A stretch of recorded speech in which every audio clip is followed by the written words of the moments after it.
Have you ever wondered what young people think about Jesus? Like, what would happen if they read about Jesus in the Bible? What would they make of some of those stories? Well, in this past year, the YouthScape Centre for Research has been reading the Bible with groups of young people outside of the church in the largest survey research study of its kind this century.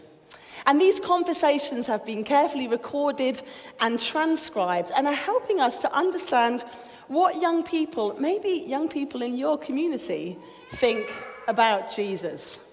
So let me take you to one of those sessions last year, and let's listen to the words of young people as they think about Jesus in the Bible. This is it, in their own unedited voice.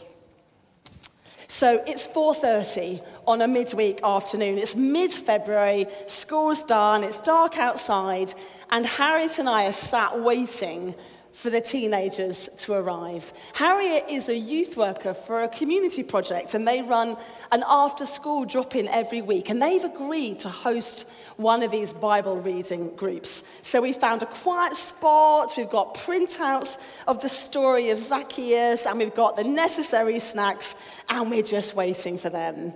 And we can hear their laughter way before they get in the room. A moment later, the door swings open and all 6 of them rush in. I mean, amazingly, they've managed to change out of their school uniforms into their own clothes. And they're scraping the chairs along the floor and making jokes. And when everyone's settled, I read the Zacchaeus passage aloud. And then I invite them to read it again. Jesus entered Jericho and was passing through. A man was there by the name of Zacchaeus. He was a chief tax collector and was wealthy. So I finish reading the passage from Luke, and when they look up, I say, right, what stands out for you in the story? What did you first notice? And they go straight away to the end of the story, talking about Zacchaeus' desire to change and his plan to pay back 4 times what he's taken. They talk about taking responsibility and Jesus being the trigger for this transformation. He's going to be a really good person. He seems like he tried to correct his mistakes. He's willing to pay a price for it. But after they've got through all the sound answers to what they assume is an RE comprehension task from school, 16-year-old Cal leans forward. Why is he staying at a random guy's house? For all Jesus could know, this man could be a murderer and out to kill him. He can't know his intentions. A seed of doubt has been sown. And 15-year-old Esme reflects that maybe it's kind of weird how suddenly he changed. And 16-year-old Tasha agrees that it is a bit random. They play around with a few possibilities.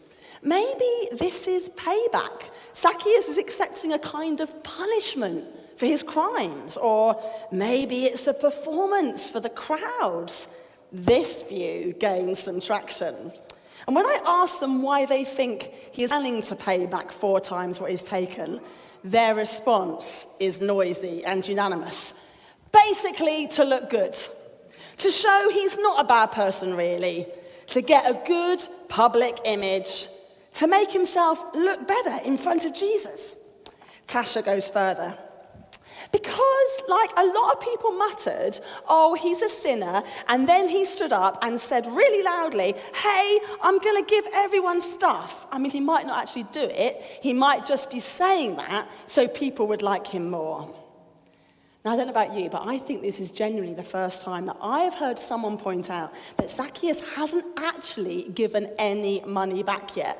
So at this point, this group read it as an empty promise.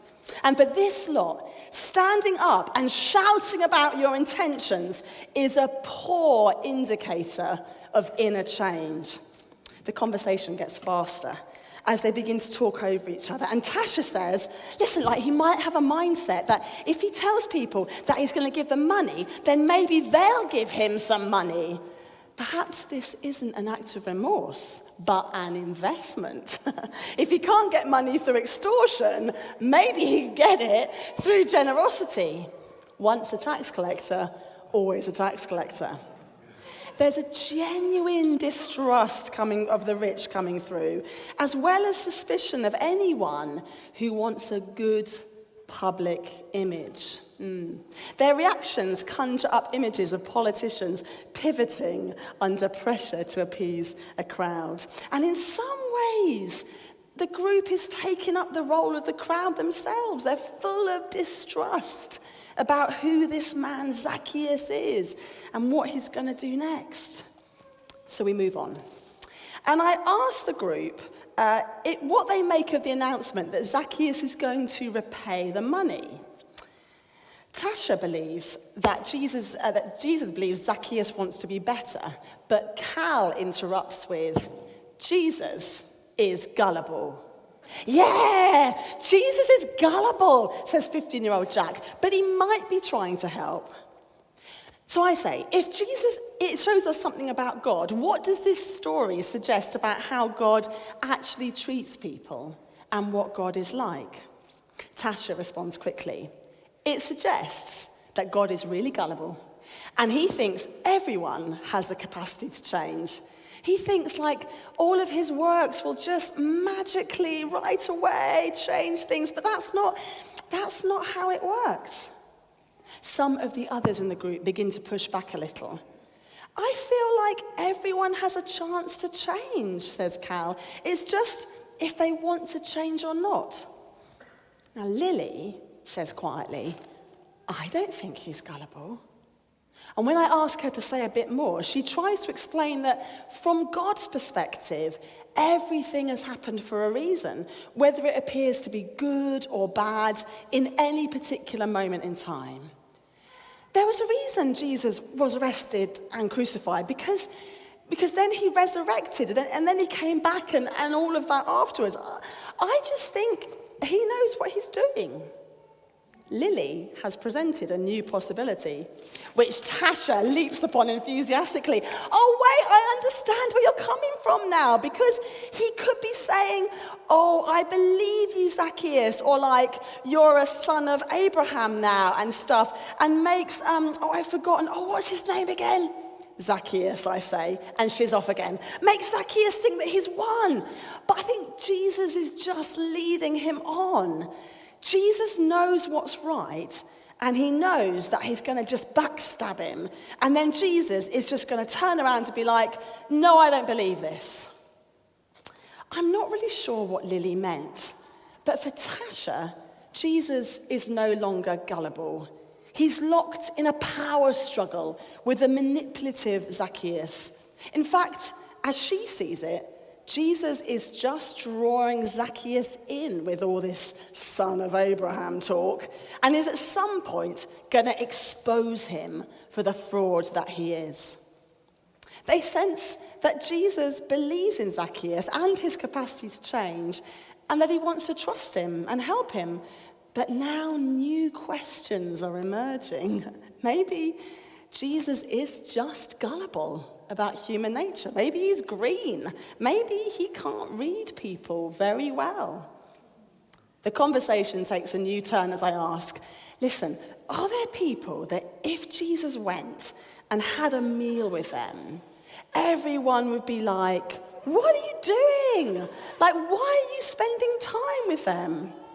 One name is suggested to immediate agreement. Trump. Trump is Zacchaeus. There's no fixing that man, says Cal. Other politicians are offered. Boris Johnson, says Caroline. Joe Biden, says Jack. Most prime ministers get a mention, including Margaret Thatcher.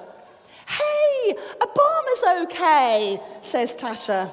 He bombed Iraq, replies Cal. I asked them how they would respond if they heard Jesus pronounce that Boris was lost, but now he's saved. Make him lost again, says Jack. There's general consensus that they would think Jesus was lying, that Jesus has gone crazy, that maybe he's just got everything a bit mixed up. Harriet, the youth worker, steps in and asks a new question. Well, what about the people we know? Does that change how we feel? She reminds them not to use names, though Cal wants to. We ask what it is that would make us disapprove of Jesus eating with this person, and it becomes quickly clear that Cal is talking about his dad. And it's also clear why he's cast him as Zacchaeus. He tried to kill a pregnant woman. He tried to kill me when I was an infant, and he's been in prison several times. No, he's unsavable.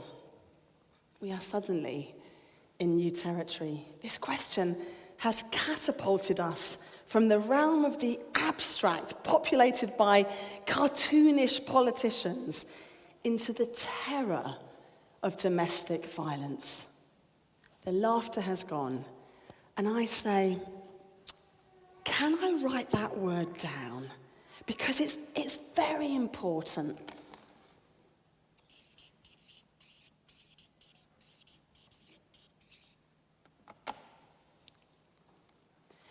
When I ask adults what they would like young people would take from this story, many say it's a story about God's love, about a God who sees through our failings and the way others treat us, a God who includes us, a God who ignores the crowd, who comes to eat with us. And it is a story about these things. But for this group of young people, given the space to hear without being told its meaning, this is a story that raises a lot of questions. Questions about trust, about change, about just what is going on with this Jesus person. I mean, can you trust someone who performs their transformation so publicly? Can you trust someone who accepts this transformation at face value? Can you trust someone who would forgive the unforgivable and save the unsavable? And can someone actually change that quickly? How can you tell if it's real? Is there any accountability for people who promise change in bad faith and never follow through? Does God even care about that?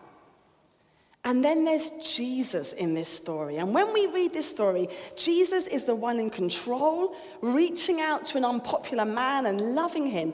But this conversation, it disturbs that view. Jesus, the vulnerable, placing himself in the danger of going to a stranger's home. Jesus, the arbiter of moral judgment, the one Zacchaeus needs to please in front of the crowds. Jesus, the hopeful, the helpful, the gullible. Jesus, who may in fact know what he's doing. Jesus, who is smart enough to know when he's being played and can outwit a manipulator. Jesus, who does care about justice and who isn't going to take any of Zacchaeus' BS. Jesus, who surely must set some limits on who can be saved. Because for this group, surely to dispense salvation so liberally remains as offensive to a 15-year-old boy now as it was to the crowds then.